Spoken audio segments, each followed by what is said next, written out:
విజయబాబు గారు మీరు కూడా ఏకీవిస్తారా నా వాదనతో? ఇప్పుడు కోర్టుకు వెళ్ళారు, ఆయన సిబిఐ కేసు ఉండగా వద్దు అంటే కూడా వాళ్ళు అడావుడి చేశారు, ఏదో పత్రాలు పోయినాయని చెప్పి అదని ఇదని. ఆయన కోర్టుకు వెళ్తే కోర్టు ఆయనదే వాదన కరెక్ట్ అంటే కూడా ఇట్లా మాట్లాడి తెలుగుదేశం మీడియాకు వార్తలు ఇవ్వడానికి చెప్తే ఎందుకైనా ఉపయోగం ఉందా? షర్మిల గారి వైఖరి సంక్షిప్తంగా మీరు కూడా ఏమంటారు చెప్పండి. ఎస్ సార్, వాస్తవానికి గతంలోనే జగన్మోహన్ రెడ్డి గారు చాలా క్లియర్గా చెప్పారు దీనికి సంబంధించి. ఆయన ఏం చేశారు, దాన్ని ఆ షేర్స్ అన్నిటినీ కూడా తన సోదరికి ప్రేమపూర్వకంగా గిఫ్ట్గా నేను ఇస్తున్నానని చెప్పని ఆ గిఫ్ట్గా ఇచ్చేదాన్ని తల్లిగారి ద్వారా ఆయన రాశారు షేర్స్. అయితే అదే సమయంలో ఇప్పుడు ఆయన ఆస్తులన్నీ కూడా ఈడీ సిబిఐ అటాచ్మెంట్లో ఉన్నాయి. సిబిఐ అటాచ్మెంట్లో ఉన్నప్పుడు ఫిజికల్గా ఆ ట్రాన్స్ఫర్ అయ్యేటువంటి అవకాశం లేదు కాబట్టి అది దాన్ని ఆ రకంగా దాన్ని అదే సిచ్యువేషన్లో ఉంచాల్సినటువంటి అవసరం ఉంది. అయితే షర్మిల గారు చేసిన పని ఏంటంటే ఆయనకి తెలియకుండా తల్లిగారి ద్వారా ఆ షేర్లు తన పేరు మీద రాయించుకున్నటువంటి సందర్భంలో ఆ విషయం తనకు ఆ లీగల్ ఇష్యూస్ చూసేటువంటి వాళ్ళు జగన్మోహన్ రెడ్డి గారి దృష్టికి తీసుకెళ్తే అప్పుడు ఆయన వెంటనే దాన్ని చాలా అత్యవసరం అండి, ఎందుకంటే కాదన్నట్టయితే ఆయన తప్పు చేసినట్టు అవుతుంది. ఇప్పుడు తన పేరు మీద తన ఆస్తులన్నీ కూడా సిబిఐ అటాచ్మెంట్లో ఉన్నాయి. అటాచ్మెంట్లో ఉన్న ఆస్తుల్ని ఎవరైనా చేశారంటే తనే బదలాయించారు అనేటువంటి అపప్రద రేపు తను ఫేస్ చేయాల్సి వస్తుంది. కాబట్టి దాన్ని డిలే చేయకుండా ఆయన వెంటనే ఏం చేశారంటే ఎన్సిఎల్టీకి వెళ్ళారు. ఎన్సిఎల్టీకి వెళ్ళినప్పుడు దీన్ని ఏం చేశారు వీళ్ళు, దీన్ని కూడా రాజకీయం చేసి అదిగో తల్లికి ద్రోహం చేశాడు, చెల్లెలికి ద్రోహం చేశాడు, ఇచ్చిన ఆస్తులను వెనక్కి లాగేసుకున్నాడని విపరీతంగా చిలవల పొలవలు సృష్టించి రాస్తే కూడా ఆయన దాని మీద క్లారిఫికేషన్ ఇచ్చారు. ఏమని, ఇది భౌతికంగా ఇది ఇప్పుడు ట్రాన్స్ఫర్ అవ్వదు, ఈ ఇష్యూస్ అన్ని రిలీజ్ అయిన తర్వాత వ్యవహారం ఇది అని చెప్పంటే కూడా వినకుండా ఎంఓయూ ఆల్రెడీ చేసేసుకున్నాం కాబట్టి ఈ ఒకసారి చేసినటువంటి అప్పుడు ఆ సందర్భంలో అనుకుంటా కదా 200 కోట్లు ఇవ్వటం జరిగిందని కూడా చెప్పినట్టున్నారు కదా. అదే అవునండి, వెనక్కి తీసుకోవడానికి వీలు లేదు అని చెప్పని అంటే దాని మీద వరుసగా చర్చోపచర్చలు పెట్టింది ఈ మీడియా, చంద్రబాబు గారి మీడియా. అదే విధంగా వాళ్ళు మురికి వార్తలు రాయటం, మురికిగా అందరి మీద మురికి వేయటం, వీటిని దృష్ట్యా అచ్చంగా మురికి మీడియాగా మారిందేమో నాకు అనిపిస్తా ఉంది.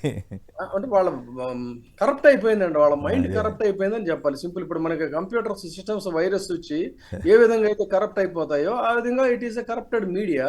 సో దీని మీద ఇవాళ ఎన్సిఎల్టీ ఇచ్చినటువంటి తీర్పు ఏంటంటే, ఇటీవల గడిచిన 2 నెలలుగా వరుసగా వాయిదాల మీద వాయిదాలు జరిగి ఫైనల్గా జడ్జిమెంట్ రిజర్వ్ అయిన తర్వాత నిన్న చెప్పింది ఏంటంటే, సరిగ్గా జగన్మోహన్ రెడ్డి గారు ఏదైతే ఆయన గతంలో వెల్లడించారో అదే విధంగా వీటన్నిటినీ కూడా బదలాయింపు కుదరదు, ఇది కరెక్ట్ కాదని చెప్పారు అని అంటే, so his argument, his contention is correct and he is correct on that part అనేది చాలా స్పష్టమైంది. అయినా కూడా షర్మిల గారు ఏదో స్టేట్మెంట్ ఇవ్వటం, వాటిని మురికి మీడియాలో ఫస్ట్ పేజ్లో పెట్టుకోవటం, ఇదే చెప్తున్నానండి. అదే ఇది తర్వాత ఇది మీరు తర్వాత డిస్కషన్ పెడతారేమో పెడతారేమో మరి ఇది సింగపూర్ది పెడదాం.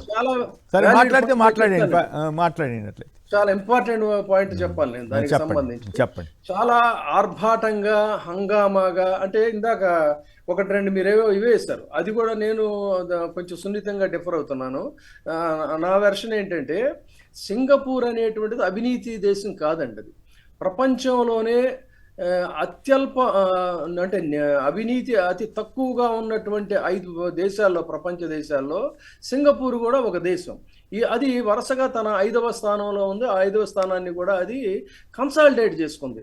అయితే మనకేంటంటే గంజాయి వనంలో తులసి వనంలో గంజాయి మొక్కల్లాగా ఈ ఈశ్వర్ అనేటువంటి ఒక మంత్రి వాళ్ళకి తయారవటం, అది వాళ్ళు పటిష్టంగా కాపాడుకుంటున్నటువంటి ఇమేజ్ పూర్తిగా వాళ్ళకి డ్యామేజ్ అయింది. దానికి ఇతను ఏం చేశాడు, అవినీతి పరుడు ఉన్నప్పుడు ఏంటంటే సహజంగా అలాంటి వాళ్ళు ఎక్కడుంటారా ఏంటి అనేది వెతుక్కుంటాడు. ఆ క్రమంలో అనుకోకుండా ఆంధ్రప్రదేశ్లో చంద్రబాబు నాయుడు గారు రావటం, ఇక్కడ ఏదో కొత్త కన్స్ట్రక్షన్ అనేసరికి ఎగిరి గంతేసి వాళ్ళిద్దరూ కూడా ములాఖత్ అయ్యారు. ములాఖత్ అయిన తర్వాత ఏమైంది, దాని మీద అగ్రిమెంట్లు అని అదని ఇదని ఇవన్నీ జరిగాయి.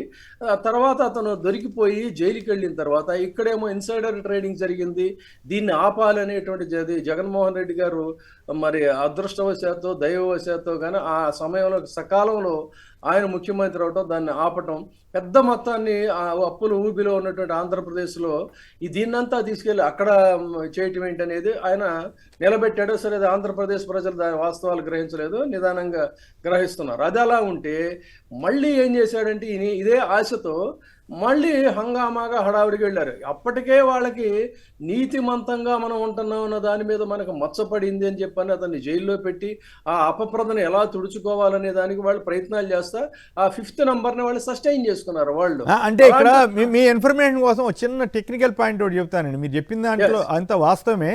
అయితే వాళ్ళ వరకు ఆ దేశం వాళ్ళ వరకు నీతివంతంగా ఉండాలన్నది వాళ్ళ రూలు. కానీ ఇతర దేశాల్లో జరిగే అవినీతి వ్యవహారాలు, బ్లాక్ మనీ దందాలు, మనీ లాండరింగ్ వాటన్నిటికీ సింగపూర్ కేంద్రంగా ఉందనేది ఒక అభిప్రాయం. అదేనండి అంటే ఇతర దేశాల అవినీతిని అలో చేయటం, ఇతర దేశాల అవినీతి కేంద్రంగా మారకూడదు కదా అట్ ది సేమ్ టైం అనేది చాలా వ్యాలిడ్ పాయింట్. నేను ఒకటి చెప్పబోతున్నాను. అలాంటి వాటన్నిటినీ కూడా ఎరాడికేట్ చేసుకునేటువంటి క్రమంలోనే నిజానికి భారతదేశంలో అతిపెద్ద కుంభకోణాలు జరిగినటువంటి వాళ్ళు తిరిగి ఇక్కడ మళ్ళీ వాళ్ళు ముఖ్యమంత్రులుగా చాలా మంది ఎదుటి వాళ్ళ మీద దాడి చేస్తున్నారు. కానీ సింగపూర్ ప్రభుత్వం లాగా కఠిన చర్యలు తీసుకుని ఉంటే ఈ పాటికి వాళ్ళు జైల్లో ఉండేవాళ్ళు. అది జరగట్లా. అది అలా ఉన్నట్లయితే ఇక్కడ ఇది చాలా వ్యాలిడ్ పాయింట్ ఏంటంటే మళ్ళీ మనకు ఒక ఈశ్వరన్ లాంటి వాడు దొరకపోతాడా, మళ్ళీ మనకి ఇది అవుతుంది కదా అక్కడ మనకి రిలేషన్స్ ఉన్నాయని వీళ్ళు ఉత్సాహంగా దావోస్కి వెళ్ళి పెట్టుబడులు తెచ్చేస్తానని చెప్పని పెద్ద హంగామా చేసి ఏ విధంగా వెళ్ళి రక్తహస్తాలతో అయితే వెనక్కి వచ్చాడో నిన్న జరిగినటువంటిది వీళ్ళకి ఒక స్లాప్ లాంటిదండి. ఎంత ఎంబరాసింగ్ అంటే ఇంత హంగామాగా హడావుడి చేసి వాళ్ళ భజన మీడియాలో బీభత్సంగా అన్ని రాయించుకొని చర్చలు జరిపిన తర్వాత ఇందులో దీన్ని ఎలాబరేటెడ్గా మనం చెప్పాల్సిన అవసరం ఉంది. అందుకని ఒక పాయింట్ ఇక్కడ ఎంత తెలివిగా మాట్లాడాడంటే ఆ సింగపూర్ మంత్రి, ఇది ఇక్కడ మనం చెప్పుకోవాల్సినటువంటి అంశం. చాలా జాగ్రత్తగా చంద్రబాబు నాయుడు గారు వచ్చారు మళ్ళీ అనగానే చంద్రబాబు నాయుడు గారు అనగానే వాళ్ళకి కనిపించేది ఏంటి, ఈశ్వరన్ కనిపిస్తాడు. ఓహో ఒకనాటి ఈశ్వరన్ సహచరుడు, మిత్రుడు, లేదంటే అప్పుడు మాట్లాడుకున్నటువంటి వ్యక్తి వచ్చాడు అనేటువంటి దీంట్లోనే వాళ్ళు ప్రతి అడుగు కూడా చాలా జాగ్రత్తగా వ్యవహరిస్తూ మంత్రి టాన్ సీలింగ్ చాలా స్పష్టంగా చెప్పింది ఏంటంటే గత కన్సార్షియం, దీన్ని మన వాళ్ళు కొంతమంది కన్సార్డియం అది ఇది అంటున్నారు, కన్సార్షియం ప్రొనౌన్సియేషన్లో, గత కన్సార్షియంని మళ్ళీ మేము ప్రారంభించాం కానీ సాంకేతిక సహకారం మాత్రం అందిస్తాం అన్నారు. ఇక్కడే చాలా ఇంపార్టెంట్ అండి. దీన్ని ఏం చేస్తారంటే ఎందుకు చెప్పాల్సి వస్తుందంటే వీళ్ళ అనుకూల మీడియా రేపు ఈయన రాగానే అద్భుతం, అమోఘం, ఆహా ఓహో ఆయన టూర్ సక్సెస్ అయిందని అంటారు. But it is utter flop programme. వాళ్ళు అనుకున్నటువంటిది సహకారం కాలేదు. సాంకేతిక సహకారం అంటే ఏంటంటే third party institutions like the World Bank అని చెప్పాడు ఆయన. Third party institutions like the World Bank అంటే ప్రత్యక్షంగా కానీ పరోక్షంగా కానీ సింగపూర్ ప్రభుత్వం కానీ కంపెనీలు కానీ నేరుగా అమరావతిలో పెట్టుబడులు పెట్టడం. ప్రపంచ బ్యాంకు వంటి అంతర్జాతీయ అభివృద్ధి సంస్థలు అందించే నగరాభివృద్ధి సలహాలు, ప్రాజెక్టు ప్లానింగు, టెక్నికల్ ఫండింగ్ లాంటి సహకారాల కోసం మాత్రమే సింగపూర్ మధ్యవర్తిగా లేదా మిత్రదేశంగా సహకరిస్తుంది తప్ప మేము, ఇది చాలా వ్యాలిడ్ పాయింట్ ఇక్కడ మళ్ళీ నోట్ చేసుకోవాల్సింది ఏంటంటే మేము నేరుగా ఇన్ఛార్జీలం కాదు, మేము వాటాలు పెట్టం, పెట్టుబడులు పెట్టం, ప్రపంచ బ్యాంకు వంటి సంస్థలతో కలిసి టెక్నికల్ లెవెల్లో సహకరిస్తాం తప్ప గతంలో ఈశ్వరన్ ఉన్నప్పటి పాత ఒప్పందాలను మళ్ళీ తెర మీదకి తీసుకురావడం లేదు అనేది వాళ్ళు చెప్పినటువంటి చాలా కీలకమైనటువంటి అంశం అండి. అంటే ఈ చర్చ ఎట్లాగో జరుగుతుంది కాబట్టి అసలు సింగపూర్ ఎంత దేశం, అక్కడికి వెళ్ళి మనం సాగిలు పట్టడం ఏంటి, ఆ దేశానికి సారీ చెప్పడం ఏంటి, అసలు ఇక ఆంధ్రలో ఆత్మగౌరవం దెబ్బతింటం లేదా అని కొందరు వ్యాఖ్యానిస్తున్నారు. అసలు అంతగా సాగిలు పడాల్సిన అవసరం ఉందా?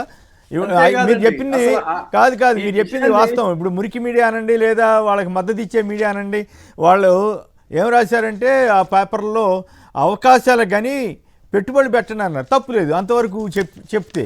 మామూలుగా వాళ్ళు కనుక ఒప్పుకుని ఉంటే అదే సింగపూర్ సిద్ధం అని పెద్ద ఎత్తున ప్రచారం చేసి ఉండేవాళ్ళు కదా.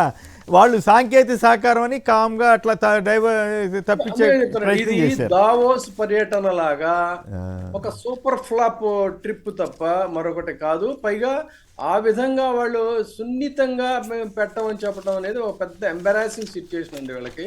దానికోసం ఫిజికల్గా వాళ్ళు అంత దూరం వెళ్ళాల్సిన అవసరం లేదు. ఎవరో ఒక రిప్రజెంటేటివ్ని పంపిస్తే సరిపోయేది.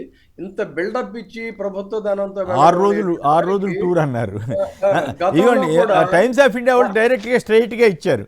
Singapore not to rejoin Amaravati consortium అని చాలా స్పష్టంగా ఇచ్చారు. వేరే తెలుగు పేపర్లో ఏదైనా సాక్ష్యం ఇంకోటి అయితే ఇంకేముంది కావాలని బురదేశారంట, కానీ టైమ్స్ ఆఫ్ ఇండియానే రాసింది కాబట్టి నేను దాని గురించి అంత వివరంగా చెప్పాల్సి వచ్చింది. రైట్. అయితే అంతగా సాగిలు పడాల్సినంత అవసరం ఉందా? అక్కడ వెళ్ళి సారీ చెప్పాల్సిన అవసరం ఏంది? ఓ పక్క ఈశ్వరన్ జైల్లోకి వెళ్ళి వచ్చినటువంటి నేపథ్యాన్ని వదిలేసి, ఇక్కడ ఈయన జైలుకి వెళ్ళినటువంటి నేపథ్యాన్ని వదిలేసి, నేను కేసులు నా మీద నన్ను అరెస్ట్ చేస్తే జనం అంతా బాధపడ్డారు. ఓకే, బాధపడే వాళ్ళు ఉంటారు, ఇంకో కారణం ఉండొచ్చు, కానీ అసలు ఆ ప్రస్తావన అవసరమే ఉంది అక్కడ? ఆయన ఏ కేసులో అరెస్ట్ అయింది ఏమీ చెప్పలేదు కదా. అట్లాగే ఈశ్వరన్ ఏ కేసులో అరెస్ట్ అయింది చెప్పారు. అసలు ఆ ప్రస్తావనే తేకుండా ఈ కథ అంతా నడిపి అసలు సింగపూర్ వాళ్ళ దగ్గరికి ఎందుకు అంత సాగిలు పడాలని కొందరు ప్రశ్నిస్తున్నారు. ఇందాక తెలకపల్లి గారు కూడా అదే ఉద్దేశంతో మాట్లాడాడు. రోసయ్య గారు ప్రస్తావించిన అంశాన్ని కూడా గుర్తు చేస్తా. గతంలో కూడా మనందరికీ తెలుసు, దశాబ్దాలుగా ఈయనకి సింగపూర్ అంటే చాలా ప్యాషను. అప్పట్లో ఉన్నప్పుడు వచ్చినటువంటి ఈయన మీద వచ్చినటువంటి ప్రచారాలు మీకు గుర్తుండే ఉంటుంది. సింగపూర్లో ఈయనకి ఏదో హోటల్స్ లో అంటే అది ఆధారం ఉందా లేదా అని ఇప్పుడు నా దగ్గరికి వచ్చినప్పుడు ఆధారం లేకుండా మాట్లాడొద్దని ఆరోపణలు అంటున్నాను. అటువంటి ఆరోపణలు అంటుంది. అందుకనే నేను అలాంటి ఆరోపణలు ఉన్నాయని అప్పట్లో వినిపించినటువంటి ఇది ఏంటంటే, ఈయన సింగపూర్ వెళితే ఇప్పుడు అన్నట్టుగా రిప్రజెంటేటివ్స్ని పంపిస్తే సరిపోతుంది దీనికోసం, కానీ ఆయనకు ప్రైవేట్ ప్రోగ్రామ్స్ కూడా ప్రైవేట్ వ్యక్తులతో సంప్రదింపులు వ్యవహారాలు లాంటివి కూడా ఉండే ఉంటాయి. అందుకోసమే ఆయన వెళ్ళారని అప్పట్లో గతంలో ఇటువంటి ఆరోపణలు వినిపించాయండి. అది కూడా నేను గుర్తు చేస్తున్నాను. రైట్.